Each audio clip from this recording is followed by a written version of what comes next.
Reservation इस देश से हटना चाहिए, ये एक बहुत बड़ा मुद्दा है। ये रिजर्वेशन होना चाहिए, ये भी एक बहुत बड़ा मुद्दा है। मैं इस बारे में बात नहीं करूंगा कि रिजर्वेशन हटे या फिर ना हटे। मैं इस बारे में बात करूंगा रिजर्वेशन आखिर में है क्यों। फिर आगे की वीडियोस में अगर हो सकेगा तो मैं इसको क्लियर करूंगा अपने माध्यम से, और अगर आपकी जो समझ है वो आप मुझे कह सकते हो। तो यहाँ पे दो पक्ष होते हैं। डायरेक्टली अगर मैं बात करूँ तो दो पक्ष हैं रिजर्वेशन होने और ना होने के। तो क्यों है इसके पीछे का बहुत पुराना कारण है। चलिए पुराने टाइम पे चलते हैं। थोड़ा मान के चलते हैं आप अभी जी रहे हैं वैदिक पीरियड में। वैदिक पीरियड मतलब आपसे मान सकते हैं कि 5000 साल पहले या 4000 साल पहले, जितना आप मान सकते हैं। हमें नहीं पता कब वैदिक पीरियड शुरू हुआ, ग्रंथों के हिसाब से 5000 मान सकते हैं आप लोग, ठीक है। तो 5000 साल पहले बोलता है, ऐसा कहा जाता है इतिहास में कि आर्य लोग भारत आए। आर्य लोग कहाँ से आए? मध्य एशिया से आए। कहाँ से आए हमको नहीं पता, यूरोप से आए, कहाँ से आए हमें कुछ नहीं पता। हम सिर्फ तुक्के लगाते हैं कि यहाँ से आए होंगे, वहां से आए होते हैं। हम साक्ष्य बटोरते हैं। वो घोड़े को चलाते थे, घोड़े को पसंद करते थे, तो हो सकता है मध्य एशिया से आए हों, ऐसे हम बोलते हैं, लेकिन किसी को क्लियरिटी नहीं पता है। तो ऐसा मानते हैं कि जब आर्य लोग भारत आए, उन्होंने वर्ण व्यवस्था का निर्माण किया। वर्ण व्यवस्था में 4 वर्ण बनाए गए। पहले थे ब्राह्मण, फिर क्षत्रिय, फिर वैश्य और शूद्र। ये 4 वर्ण होते थे। ब्राह्मण वो लोग होते थे जो वेदों की रचनाएं की, जिन्होंने वेदों को रचा और वेद को पढ़ते थे, वेदों को पढ़ाते थे, ये उन्होंने रचना की। उसके बाद दूसरे थे क्षत्रिय वो लोग होते थे जो लोग जो है युद्ध लड़ते थे, सेनाएं रखते थे, ये सारी चीजें उनके अंदर ये वो प्रिय थे, युद्ध प्रिय थे। और तीसरे थे वैश्य, यानी जो व्यापार करते थे और धन को संचित करते थे, ये सब चीजें करते थे। और लास्ट में थे शूद्र, जो इन तीनों वर्णों की सेवा किया करते थे। तो ये 4 वर्ण माने जाते हैं, जो कि हम पहले मानते हैं कि वैदिक पीरियड में 4 वर्ण बनाए गए। ये जो वर्ण थे ये सब थे जो है योग्यता आधारित, ना कि जात या कि जन्म आधारित। जन्म आधारित का मतलब क्या होता है कि जन्म से आपको उस योग्यता बनना, यानी जन्म से आप पंडित हो। तब ऐसा नहीं होता था।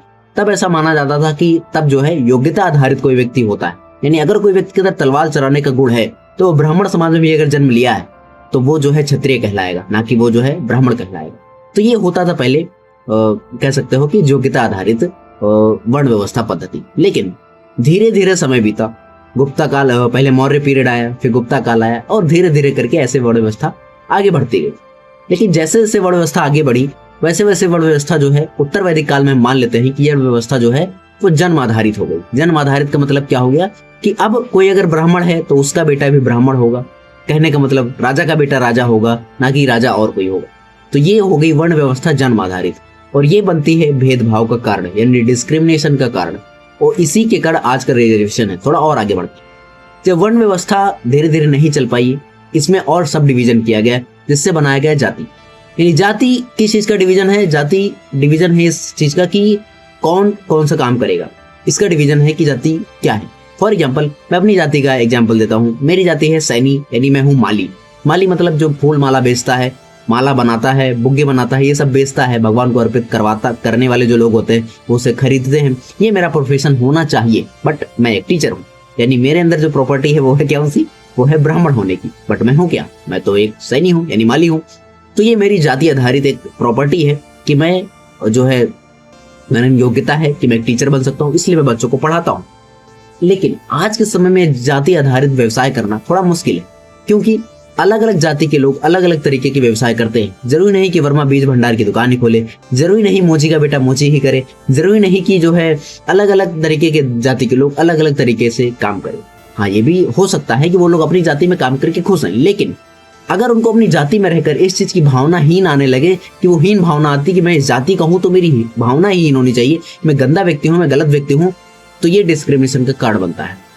गांव में, शहर में आज भी डिस्क्रिमिनेशन का कारण बनता है। नौकरियों में और अलग अलग प्रोफेशंस में इस चीज का कारण बनता है जाति व्यवस्था। क्योंकि अब अगर जाति व्यवस्था की बात करें तो अब जाति व्यवस्था की जगह पे वर्ग व्यवस्था चलती है, यानी क्लास डिवीजन है। क्लास डिवीजन कैसा है? जनरल, ओबीसी, एससी, एसटी और ईडब्ल्यूएस। इस तरीके से हम अब मानते हैं कि इस तरीके से जो है, और हमारे वहां पे क्या हो रहा है, डिस्क्रिमिनेशन बोल सकते हो इन सब में, या फिर बोल सकते हो कि रिजर्वेशन की सुविधा रखी गई। रिजर्वेशन क्यों रखा गया, ये क्यों रखा गया, ये आप समझने के लिए थोड़ा अगर समझना चाहते हो तो समझने की कोशिश करिए, मैं बताने के लिए तत्पर हूं। जब हमारा संविधान बना था डॉक्टर भीमराव अंबेडकर जी को, स्पेशली जो SC ST हैं उनके लिए और महिलाओं के लिए इन सब के लिए आरक्षण की सुविधा करनी थी। क्यों करनी थी? क्योंकि उनको पता था कि SC/STs के साथ कितना ज्यादा डिस्क्रिमिनेशन होता है, not only economic reason and the social reason also, है ना, मतलब सोशल रीजन भी बहुत बड़ा फैक्टर यहाँ पे इम्पैक्ट करता है। क्योंकि हम सिर्फ इकोनॉमिकल नहीं देख सकते हैं कि SC/ST कैटेगरी के बाद बहुत कम पैसा है, बहुत कम रिसोर्सेस हैं, लेकिन यहाँ पे जो है एक चांस होता है कि सोसाइटी में उनकी कितनी इज्जत है, सोसाइटी में लोग उनका कितना फॉलो करते हैं, कितना मानते हैं, सोसाइटी में लोग उनको कैसे देखते हैं। तो ये सारी चीजें मैटर करती। इसकी वजह से डिस्क्रिमिनेशन नहीं, इसकी वजह से एक पॉजिटिव डिस्क्रिमिनेशन यहाँ पे किया जा रहा है कि SC/ST के साथ। लेकिन यहाँ पे जो जनरल कैटेगरी से, जनरल कैटेगरी मीन्स हम मान के चलते कि ब्रिस में ब्राह्मण आता है और ठाकुर आ जाते हैं इसी में, और जो भी ऐसे कास्ट है जो अपर कास्ट हम बोलते हैं, जिनके जो है सुवर्ण क्लास या सवर्ण क्लास बोल देते हैं वो लोग। अब ओबीसी भी यहाँ पे रिजर्वेशन होता है, EWS रिजर्वेशन होता है। EWS रिजर्वेशन क्या होता है कि जो व्यक्ति इकोनॉमिक वीकर सेक्शन में है, यानी इकोनॉमिकल वीक है, यानी उनकी इनकम 8 लाख से कम है, उनके गांव में बीघा कम जमीन है, यानी जमीन कम है, शहर में कम जमीन है, तो उनको इकोनॉमिक वीकर सेक्शन में रखा जाता है। उसकी पुष्टि जो है DMG करते हैं, यानी कि डिस्ट्रिक्ट मजिस्ट्रेट करते हैं कि इनके पास कम जमीन है, इनके पास ये है, वो है, इतना पैसा है, तो EWS सर्टिफिकेट उनका बनता है। EWS सर्टिफिकेट के तहत भी आप रिजर्वेशन ले सकते हैं।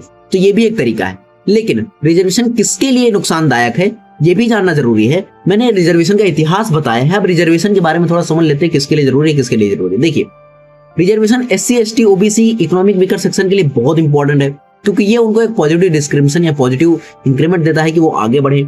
यहीं पर जो जनरल कैटेगरी के लोग हैं उनको यहाँ पे वो डिस्क्रिमिनेशन देता है कि इनके कम नंबर आए, मेरे ज्यादा नंबर आए, तो मेरा सिलेक्शन होना चाहिए, लेकिन इनका सिलेक्शन हो जाता है, हमारा सिलेक्शन नहीं होता। तो ये सारी चीजें यहाँ पे आती हैं। तो जब रिजर्वेशन की बात आती है तो मैं अक्सर इस चीज पे चुप नहीं रहता हूं, मैं बोलने की कोशिश करता हूं कि कभी आप उस गांव में जाके उस व्यक्ति से नहीं पूछोगे जिस व्यक्ति ने इस डिस्क्रिमिनेशन को झेला है, जिसने जाति आधारित टिप्पणियां झेली हैं, जिसको लोग कमेंट करते हैं, क्लास में कमेंट करते हैं, उनके जहां कोचिंग जाते हैं वहां पे लोग कमेंट करते हैं कि तुम तो इस जाति के हो, तुम तो इस जाति के हो। अगर वो गलती से किसी एग्जाम को क्लियर कर लेता है, भाई पहले मौके बहुत कम मिलते हैं उस बच्चे को किसी एग्जाम में बैठने तक के लिए और उसके साथ उस एग्जाम को क्लियर करने तक के लिए, लेकिन गलती से अगर उस बच्चे ने उस एग्जाम को क्लियर कर लिया, उसके बाद जो उसको झेलना पड़ता है वो शायद उस सुवर्ण क्लास या कह सकते हो उस जनरल क्लास के बच्चे को कभी नहीं झेलना पड़ता है। ये मैं बात आपको कहना चाहूंगा।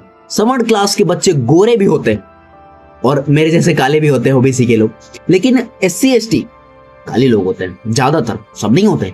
उनको रंग भेद तो झेलना ही पड़ता है, उसके साथ साथ अगर किसी दूसरे देश में नौकरी लगेगी ना तब भी उनको रेसिज्म करना पड़ेगा। लेकिन अगर कोई सुवर्ण है तो उसको गोरे रंग का भी फायदा मिलता है। ये एक भी डिस्क्रिमिनेशन है कि रंग के आधार पर भेदभाव किया जाता है, जैसे अमेरिका में किया जाता, साउथ अफ्रीका में किया जाता था, रेसिज्म जिसको बोलते हैं, तो इस आधार पर भी भेदभाव किया जाता है।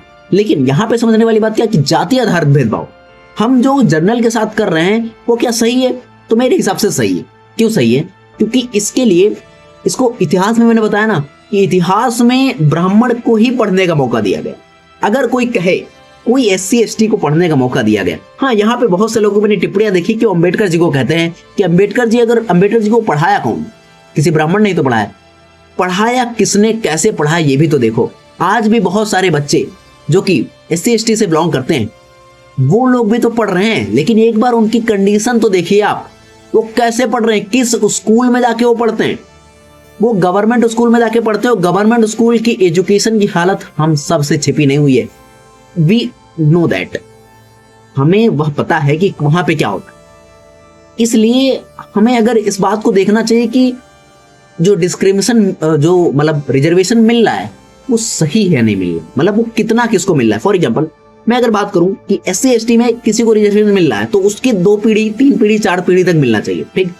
लेकिन यहाँ पे एक सवाल उठता है, क्या जनरल कैटेगरी आज से पहले कितने सालों तक उन्हें 100% रिजर्वेशन लिया पढ़ने लिखने में, यानी उनको पहले से ही इस बात का जो है फायदा मिलता रहा कि हम पढ़ाई करेंगे। मेरे इससे बहुत सारे दोस्त ऑफेंड होंगे जो सो कॉल्ड बोल सकते हो, जो ब्राह्मण क्लास से हैं।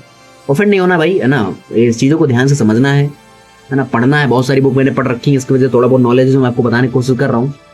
ऐसा नहीं कि भाई UPSC की तैयारी करता हूँ, कुछ तो पता होगा ना। हाँ, मुझसे भी गलतियां हो सकती है, लेकिन मेरे हिसाब से मेरा कंसेप्ट एकदम क्लियर है कि रिजर्वेशन होना चाहिए। बस इसमें एक कमी है रिजर्वेशन में कि किसी पीढ़ी को लगातार अगर वो एक मतलब निकल चुका है उस दर्द से कि वो अब उस क्लास को खत्म कर सकता है, तो अब उसको रिजर्वेशन नहीं मिलना चाहिए। लेकिन ये भी एक पैमाना होगा कि इसको कहां से तय किया जाए, कितनी पीढ़ी बाद हम इस रिजर्वेशन को खत्म करें उस परिवार के लिए सिर्फ। ये भी जरूरी है क्योंकि रिजर्वेशन डायरेक्टली कनेक्टेड है यहाँ पे डिस्क्रिमिनेशन से, क्योंकि डिस्क्रिमिनेशन ना कि सिर्फ इकोनॉमिक होता है बल्कि सोशल भी होता है, यानी सोसाइटी के तहत भी होता है, लोग भी डिस्क्रिमिनेट करते हैं। मैं एग्जांपल देता हूँ, मेरे एक दोस्त का नाम पता सब नाम रहेगा। मेरा एक दोस्त है, बहुत ही खास है, और वो IIT से पढ़ाई किया, और उसको एक कोचिंग स्कूल ने उसको कॉल किया कि आपको मैं ऐसा एज अ टीचर केमिस्ट्री मैं आपको रखना चाहता हूँ।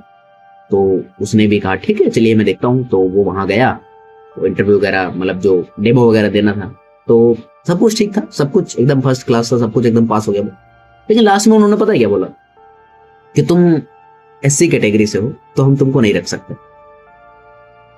अब वहां पे उसको जो डिस्क्रिमिनेशन झेलने को मिला, ये सो कॉल्ड ब्राह्मण को देखने को नहीं मिलेगा। मैं इस बात का दावा कर सकता हूं। ये उन लोगों को चुभेगा जिनको मैं कह रहा हूं, उन लोगों को चुभ सकता है, लेकिन रिजर्वेशन इज इंपॉर्टेंट। और ये कितनी पीढ़ी तक होगा, कब होगा, इसको कह पाना थोड़ा मुश्किल है, इसको स्केल कर पाना थोड़ा मुश्किल है। ये बात आपको समझनी होगी।